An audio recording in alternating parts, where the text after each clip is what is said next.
Okay, this is Chris Schornak, and it's 8 p.m. I tried to do Facebook Live, don't have a good enough connection. For those that are interested, stay tuned. I'm going to just talk to my friend John. I saw John, you're trying to log on here. So how is voter fraud happening downtown Detroit at Cobo Hall? In order to understand how it's happening, I'll do my shortest, best explanation, but you need to know how the system works to truly understand it.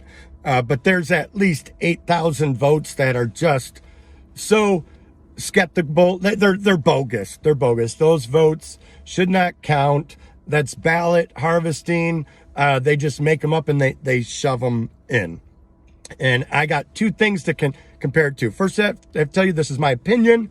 I'm not an attorney, blah, blah, blah. You never know. Because let me tell you, there's people in that building that are hunting for me. They tried to get me arrested. I got dragged out by 3 cops. And when they cleared it up, they found out that it wasn't me, it was them. And they let me back in. And those people were furious. Okay. But here's what's happening. First of all, to put it into perspective, here in downtown Detroit, they're only counting the absentee ballots. Another name for absentee is mail-in ballot. So everybody in the city of Detroit who votes by ballot, which is called absentee ballot, they mail in their ballot. Of course, it could be done on the last day, right? And there's about 140,000 absentee ballots, mail-in ballots that were mailed in. They all come to one location and they're verified. Step one is they verify that ballot is legitimate. And after that, the system is great. It counts it, and rarely is there a problem. It all hinges on, is that a legitimate ballot? And down here, I witnessed with my own eyes, I haven't even eaten, it's been 12 hours. I witnessed how it's not. And here's how. Now, yesterday, I was part of the team that counted all the absentee ballots for the city of Royal Oak. Guess how many absentee ballots, mail-in ballots for the city of Royal Oak? I could tell you exactly. It was 25,755. And I got a printout of all of it. How many ballots were bad out of that 25,755 in Royal Oak? This many. Exactly 10. One of them, I could tell you the reason it was bad. They mailed in their absentee ballot and there was no ballot in it. So do you think that ballot should be counted? No, it shouldn't. Why? Because there wasn't even a ballot. It was a bad ballot. And there was only 10 out of 25,755. Just to put things into perspective. How many are bad here in Detroit? Out of the 140,000? At least 8,000. At least 8,000 ballots could not be verified. They couldn't be verified. Here you got a name and you can't verify it. It's not on the electronic log. It's not on the paper log. But they just run it through and they count it. And it's not verified. In Royal Oak yesterday, it was 10. Here in Detroit, we're looking at 8,000. The error rate in Royal Oak was 0.04%. If you do 10 out of 25,755, that's 0.0388. Here in Detroit, we're looking at 8%. Do you think 8% could have an effect on an election? Yeah. And so what specifically is happening? So I voted mail-in, probably like a lot of you. Apparently 70% of the country voted by mail-in. And when you mail it in, it's mailed to me, Chris Schornak, and I'm in a precinct number, and I'll get ballot, say, 758. So there's an electronic record. It's in the voter book that when Chris Schornak's ballot comes in, it should be 758. And all the election workers the paid election workers are getting paid $600 each down here. In Royal Oak, they're paid $250.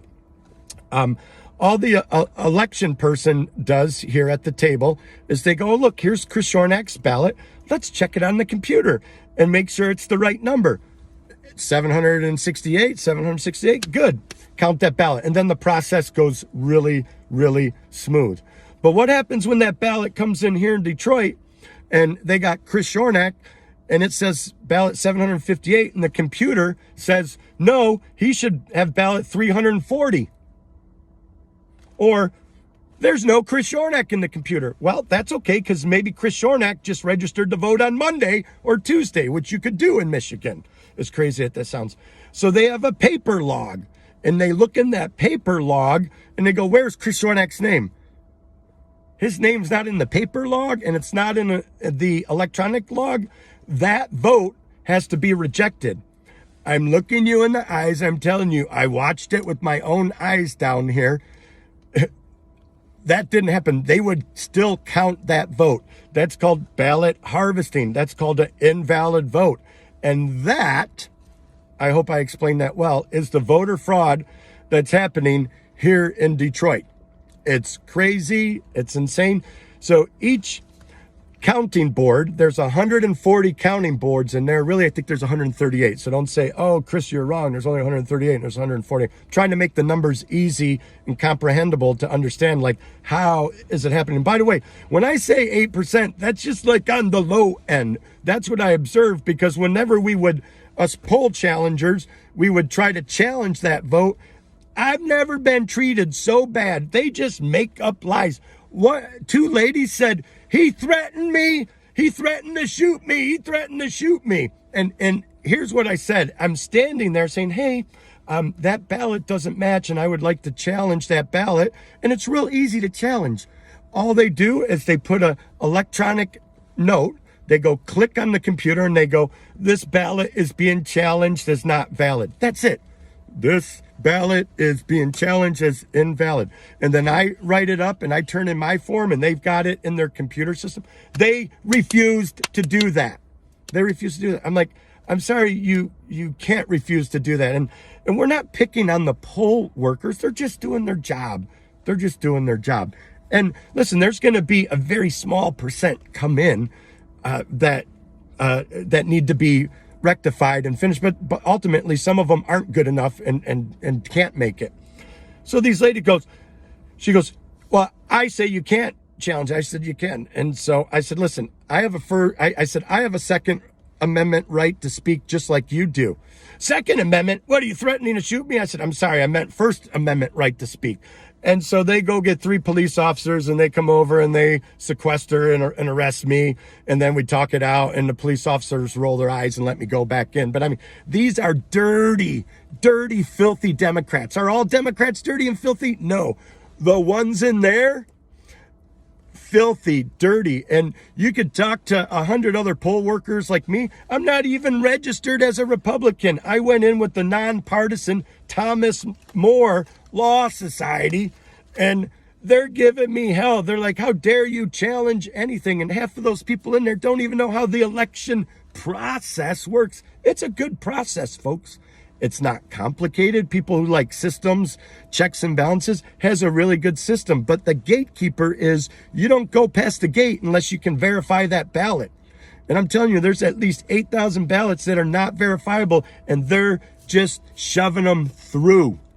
They're just shoving them through. So I did that in 8 minutes. Thanks for listening. If you care, those who know my sense of truth and justice know I'm speaking the truth. And go ahead, put some comments in there, whatever. But I'm exhausted. I'm so exhausted. I didn't even want to make this video. I'm so tired. But I'm like, I need to share the truth with the people of America. Whoever cares can see it and hear it from me firsthand. I need to pee. I'm exhausted. I gotta go.